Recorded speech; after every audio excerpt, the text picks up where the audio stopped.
नमस्कार दोस्तों, welcome two DG classes.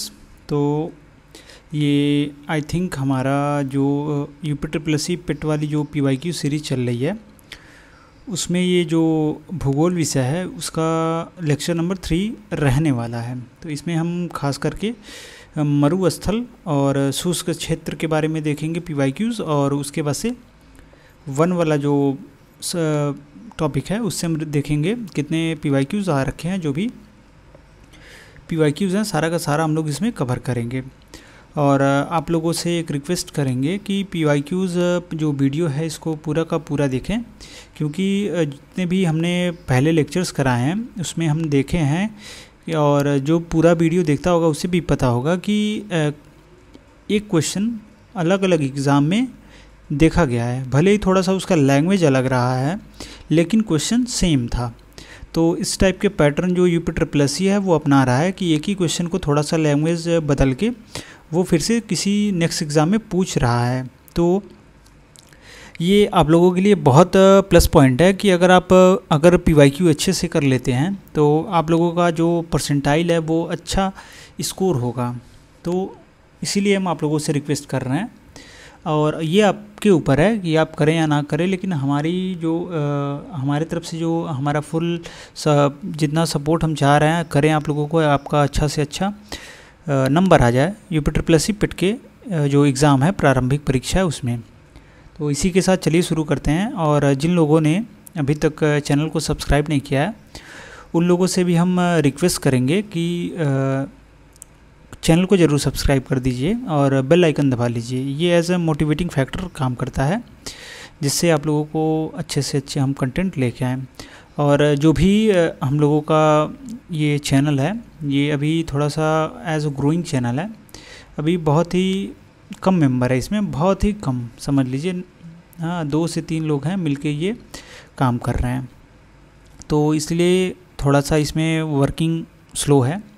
जैसे जैसे आप लोगों का सपोर्ट मिलेगा और अच्छा रिस्पांस रहेगा तो 2-3 लोग मिलके और अपना एफर्ट लगाएंगे और आप लोगों के लिए और अच्छा कंटेंट लेके आएंगे। तो इसी के साथ चलिए हम लोग शुरू करते हैं। और इस टाइप का हम लोग पीवाईक्यू सोच रहे हैं कि और भी एग्ज़ाम के लिए लेके आएँ, जैसे दिल्ली पुलिस हो गया, एसएससी हो गया, यूपी कंप्यूटर ऑपरेटर का एग्ज़ाम अभी अक्टूबर में होने वाला है आई थिंक, उसके लिए लेके आएँ। और भी जितने भी एग्ज़ाम्स हैं यूपीएसआई के लिए भी मूल विधि वगैरह का क्वेश्चन देख रहे हैं, अगर मिल जाता है अच्छे। वैसे तो नया ये बीएनएस वाला सारा मूल विधि में लागू होने वाला है, तो इससे पहले जो क्वेश्चंस आ रखे हैं मूल विधि में वो कोई इम्पोर्टेंस नहीं है उनका, लेकिन और भी जैसे हो गए हिंदी हो गया, जीके जीएस हो गया, वो आ सकते हैं आप लोगों के। तो चलिए हमारा देखते हैं पहला क्वेश्चन क्या है। तो पहला क्वेश्चन कह रहा है निम्नलिखित में से कौन सही सुमेलित नहीं है। तो ऑप्शन दे रखा है ए आंधी उत्तर प्रदेश, बी काल बैसाखी पश्चिम बंगाल, सी है लू उत्तर पश्चिम भारत, और डी है आम्र वर्षा उड़ीसा। तो इसका सही उत्तर है जो आम्र वर्षा जो हवा है ये उड़ीसा में नहीं चलती है, तो ऑप्शन नंबर डी हमारा सही हो जाएगा। जो आंधी है उत्तर प्रदेश में एक विंड के रूप में जानी जाती है। ये खास करके जो मार्च अप्रैल वाला महीना होता है बारिश के पहले का, जब बारिश आता है तो उस टाइम खास करके ये चलती है।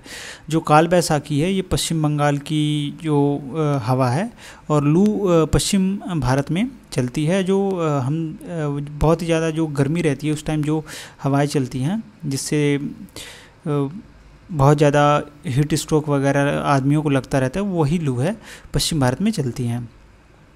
तो जो आम्र वर्षा है ये कहाँ चलती है, केरल और तटीय कर्नाटक वाला जो रीजन है वहाँ पे चलती है। और जो लू है ये उत्तरी मैदान में पंजाब से लेकर बिहार तक का क्षेत्र कवर करती है, लेकिन खास करके जो उत्तर पश्चिम है यहाँ पे ये मेंशन किया हुआ है, लेकिन ये पंजाब में भी चलती है, बिहार तक ये पूरा क्षेत्र जो है उत्तरी वाला मैदान जो रीजन है भारत का उसको कवर करती है। नेक्स्ट जो क्वेश्चन है हमारा वो है भारत का थार मरुस्थल विश्व का सबसे घनी आबादी वाला मरुस्थल है जिसका जनसंख्या घनत्व कितना है। तो ऑप्शन दे रखा है ए 75 व्यक्ति प्रति किलोमीटर स्क्वायर, बी है 83 व्यक्ति प्रति किलोमीटर स्क्वायर, सी है 70 व्यक्ति प्रति किलोमीटर स्क्वायर और डी है 45 व्यक्ति प्रति किलोमीटर स्क्वायर। तो हमारा करेक्ट उत्तर हो जाएगा ऑप्शन नंबर बी 83 व्यक्ति प्रति किलोमीटर स्क्वायर क्या है। जो भारत का थार डिज़र्ट है वो उसका जो हम कह लें पॉपुलेशन डेंसिटी है, और ये जो विश्व का सबसे मतलब हाई डेंसिटी वाला एक डिज़र्ट एरिया है। और इसके बाद से हमारा जो वन वाला सेक्शन आ जाता है UPSSC में। इसमें जो अभी हम लोगों ने ये वाला देखा है मरुस्थल और शुष्क, इसमें केवल 2 ही क्वेश्चंस आ रखे हैं। तो आप लोगों से हम रिक्वेस्ट करेंगे कि इस 2 क्वेश्चन पे ना जाएं, डेजर्ट वगैरह और जो विंड वगैरह जो भी चलती हैं उस पर थोड़ा सा फोकस कर लें। और हम लोग कोशिश करेंगे कि इसके जो इससे जैसे वन से टॉपिक हो गया तो इस टॉपिक वाइज हम लोग पूरा जैसे किस स्टेट में कौन सी हवाएं चलती हैं, कौन सा वन है, कौन सा रिवर कहाँ से गुजरती है, ये सारा करा दिया जाए। तो कोशिश पूरा चल रहा है आप लोगों का। ये पेट से पहले ये सारी चीज़ें आप लोगों की को कराई जाएंगी। तो चलिए वन वाले टॉपिक में देखते हैं। पहला प्रश्न इसमें है, निम्नलिखित में से किसके द्वारा 1936 में पहली बार भारत के वन प्रकारों का वर्गीकरण किया गया था। तो ऑप्शन दे रखा है ए सर HG चैंपियन, बी है जादव पायेंग और डी है डिट्रिच बेंडिस और डी है EP स्टिबिंग। तो ऑप्शन ए हमारा सही हो जाएगा। सर HG चैंपियन जो थे इन्होंने सबसे पहली बार 1936 में भारत के जो वन हैं उनके प्रकारों का वर्गीकरण किया था। तो इन्होंने सर्वप्रथम 1936 में वर्गीकरण किया गया किसके द्वारा, सर HG चैंपियन जी के द्वारा। और जिसके बाद वर्ष 1968 में सर HG चैंपियन एवं SK सेठ द्वारा भारत के वन प्रकारों का एक संशोधित सर्वेक्षण के रूप में संशोधित किया गया। तो जो ये 1968 में इसको फिर से मतलब ऐसे कहते हैं स्ट्रक्चर्ड किया गया, जो 1936 में वर्गीकरण किया गया था उसको। नेक्स्ट जो क्वेश्चन है हमारा, ISFR 2021 के अनुसार निम्नलिखित में से किस राज्य में वन क्षेत्र में अधिकतम वृद्धि देखी गई है। तो ऑप्शन दे रखा है ए नागालैंड, बी है तमिलनाडु, सी है मिजोरम, डी है आंध्र प्रदेश। तो सबसे जो वन क्षेत्रवार में सबसे अधिकतम वृद्धि जो देखी गई है वो आंध्र प्रदेश में देखी गई है। ऑप्शन नंबर डी हमारा सही उत्तर हो जाएगा। और जो ISFR जो रिपोर्ट आया था 2021 में उसके अनुसार जो अधिकतम वृद्धि देखी गई है वो तो आंध्र प्रदेश है। इसके बाद तेलंगाना था और दूसरा सबसे मतलब इसके बाद जो तीसरा स्थान था वो किसका था, उड़ीसा का था, जिसमें सबसे ज़्यादा जो फॉरेस्ट एरिया उसमें ग्रोथ मतलब देखने को मिला है। और ISFR 2023 के अनुसार मिजोरम में वन क्षेत्र में अधिकतम वृद्धि देखी गई है। और इसके बाद गुजरात का दूसरा स्थान रहा है और उड़ीसा तीसरा स्थान पे था। तो याद रख लेंगे ये जो ISFR 2023 वाली जो पॉइंट है इसको आप कहीं नोट कर लेंगे। ISFR 2023 में जो सबसे ज़्यादा वृद्धि देखा गया है वन क्षेत्र एरिया में वो है सबसे अधिकतम वाला फर्स्ट रैंक पे है मिजोरम, सेकंड पे है गुजरात और थर्ड पे कौन है, उड़ीसा है। 2021 वाला भी नोट कर लेंगे आप लोग। फर्स्ट पे कौन था, आंध्र प्रदेश, और सेकंड पे है तेलंगाना और थर्ड पे उड़ीसा।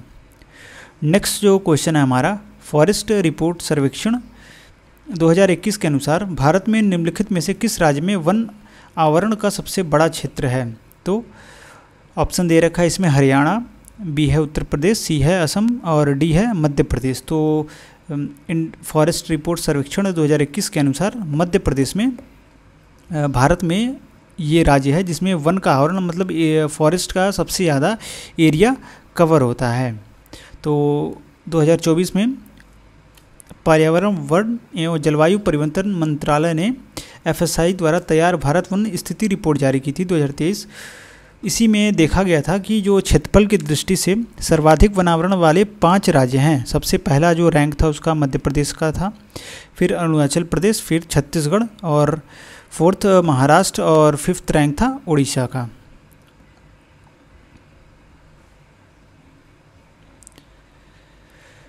नेक्स्ट जो हमारा क्वेश्चन है वो है भारत के किस राज्य में वन क्षेत्र सर्वाधिक है। तो अभी हमने पिछले क्वेश्चन में ही देखा है वही सेम क्वेश्चन है, केवल लैंग्वेज चेंज करके दे दिया है इसमें। तो इसका ऑप्शन क्या हो जाएगा, ए मध्य प्रदेश। और जो इंडियन ISFR 2023 के अनुसार 5 सबसे अधिक एरिया वाले थे, क्रमशः थे। पहला मध्य प्रदेश, फिर अरुणाचल प्रदेश, फिर छत्तीसगढ़, महाराष्ट्र और फिफ्थ वाला था उड़ीसा। नेक्स्ट जो हमारा क्वेश्चन है ये है, बिनसर का जंगल भारत के किस प्रदेश केंद्र शासित क्षेत्र में अवस्थित है? तो जो बिनसर का जंगल है ये किस प्रदेश या यूटी में स्थित है, यही पूछा है। तो ऑप्शन दे रखा है ए मध्य प्रदेश, बी हिमाचल प्रदेश, सी लक्षद्वीप, डी उत्तराखंड। तो ऑप्शन नंबर डी हमारा सही हो जाएगा। उत्तराखंड में जो बिनसर का जंगल है ये स्थित है। तो जो बिनसर वन्यजीव अभ्यारण्य अल्मोड़ा से लगभग 22 किलोमीटर दूर स्थित है और जो बिनसर वन्यजीव अभ्यारण्य का क्षेत्रफल है वो 47.07 वर्ग किलोमीटर है और यहाँ से हिमालय की बहुत सारी चोटी दिखाई पड़ती हैं, जिसमें से जो केदारनाथ चोटी है वो भी शामिल है। नेक्स्ट जो हमारा क्वेश्चन है वह है, वन खंड एक प्रमुख पर्यावरण संसाधन है, भारत का कितना भू क्षेत्र वन क्षेत्र के अंतर्गत आता है? तो ऑप्शन दे रखा है ए 10%, बी है 20%, सी है 25% और डी है 33%। तो ऑप्शन नंबर बी हमारा सही हो जाएगा। जो 20% का एरिया है वन खंड एक मुख्य जो पर्यावरण संसाधन है इसका, जो भारत का पूरा एरिया है इसका 20% एरिया फॉरेस्ट से कवर है। ये किसके रिपोर्ट के अनुसार है? ये तो भारत वन स्थिति रिपोर्ट 2015 के अनुसार भारत का जो था जो भू क्षेत्र वन क्षेत्र के अंतर्गत आता था वो था 21.34% और अतः जो निकटतम इसमें दिया गया है उसी के एक्चुअल तो इतना है 21.34 जो परसेंट है, इतना प्रतिशत कवर है फॉरेस्ट से भारत का। लेकिन जो सबसे करीब वाला जो दिया है वही हम मार्क कर देंगे। अगर ऑप्शन में ये रहा तो इसी को मार्क करेंगे आप, नहीं तो जो सबसे करीब की वैल्यू होगी जो उसको मार्क कर देंगे। नेक्स्ट हमारा जो क्वेश्चन है, भारत में कुल वन क्षेत्र हैं। तो अभी जो ऊपर वाला 20% में दे रखा है उसी को अब किस में दे पूछ रहा है कि एक्चुअल आप किस में बताइए, जो एरिया है किलोमीटर में उसमें बताइए। तो ऑप्शन दे रखा है 7,68,538 किलोमीटर वर्ग और बी है 6,66,538 वर्ग किलोमीटर, सी है 7,69,538 वर्ग किलोमीटर और डी है उपयुक्त में से कोई नहीं। तो ऑप्शन डी हमारा सही हो जाएगा, उपयुक्त में से कोई नहीं। तीनों गलत हैं, ये ऑप्शन है। तो जो 2023 की रिपोर्ट आई थी उसके अनुसार जो कुल वनारण क्षेत्र हैं वो 71.5 मिलियन हेक्टेयर हैं और इसको अगर किलोमीटर में कन्वर्ट किया जाए तो 7,15,342.61 वर्ग किलोमीटर है, जो देश के जो कुल भौगोलिक है उसका 21.76% है। और देश में कुल वनावरण एवं वृक्षावरण जो जैसे हम वन कह लें और वृक्ष वाले हैं वो टोटल मिला के 82.73 मिलियन हेक्टेयर हैं, जिसका जो किलोमीटर में रेंज आता है वो है 8,27,356.95 वर्ग किलोमीटर, जो पूरे जो भारत है उसका 25.17% है लगभग।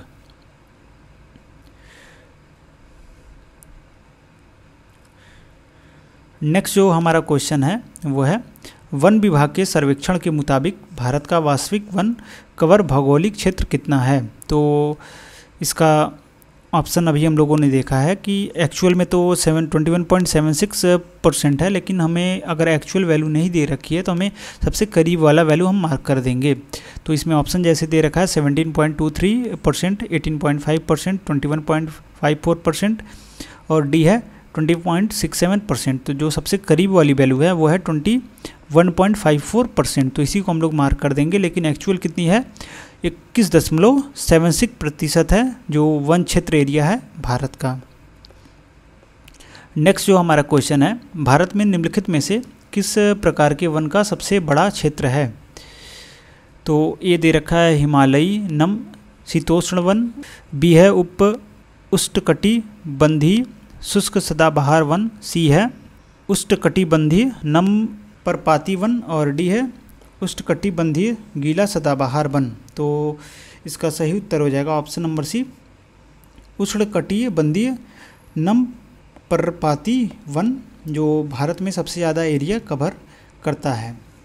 नेक्स्ट जो हमारा क्वेश्चन है वो है, सागौन के जंगल भारत में निम्नलिखित में से किस राज्य में पाए जाते हैं? तो ऑप्शन दे रखा है, ए हिमाचल प्रदेश, बी है झारखंड, सी है मध्य प्रदेश और डी है पंजाब।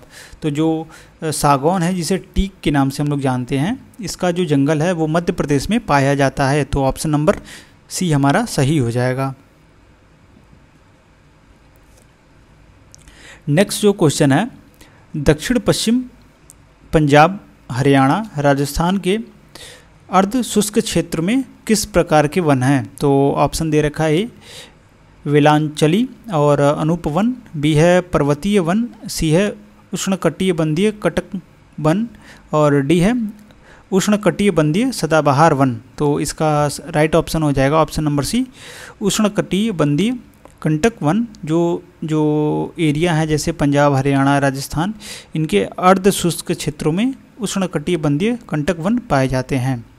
और जहाँ पे इस टाइप के जंगल पाए जाते हैं वहाँ पे लगभग 70 सेंटीमीटर से कम की वर्षा होती है। नेक्स्ट जो हमारा क्वेश्चन है, सागौन, साल, शीशम, हुर्रा, महुआ, आंवला, सेमल, कुसुम और चंदन आदि डैश की प्रमुख प्रजातियां हैं। तो ये किस टाइप के जंगल की प्रमुख वन की प्रजातियां हैं, ये बताना है। तो ऑप्शन दे रखा है, उष्णकटिबंधीय पर्वतीय वन और बी है उष्णकटिबंधीय कंटक वन और सी है उष्णकटिबंधीय सदाबहार और अर्ध सदाबहार वन और डी है पर्वतीय वन। तो ऑप्शन नंबर ए हमारा करेक्ट हो जाएगा, उष्णकटिबंधीय पर्णपातीय जो वन है, यहाँ पे सागौन, साल, शीशम, हुर्रा, महुआ, आंवला, सेमल, कुसुम जैसे और चंदन जैसे प्रमुख प्रजातियां पाई जाती हैं। तो ये रहा हमारा जो टॉपिक है वन वाला, और इसके बाद से हमारा मरुस्थल और शुष्क क्षेत्र। तो ये दो कवर कर लिए। नेक्स्ट वीडियो में हम लोग इसके आगे का जो भी PYQ है वो कवर कर लेंगे, जैसे खनिज संसाधन, और इसके बाद से और जो टॉपिक्स हैं जैसे हम लोग देख लें जो भारत का राजनीतिक भूगोल है ये भी कवर करेंगे। तो चलिए फिर मिलते हैं नेक्स्ट वीडियो में आगे के टॉपिक्स के साथ। तब तक के लिए थैंक यू, और चैनल सब्सक्राइब करना भूलें ना, ज़रूर सब्सक्राइब करिए और टेलीग्राम चैनल के साथ हमारे जुड़ जाइए। चलिए फिर मिलते हैं नेक्स्ट वीडियो में। Thank you.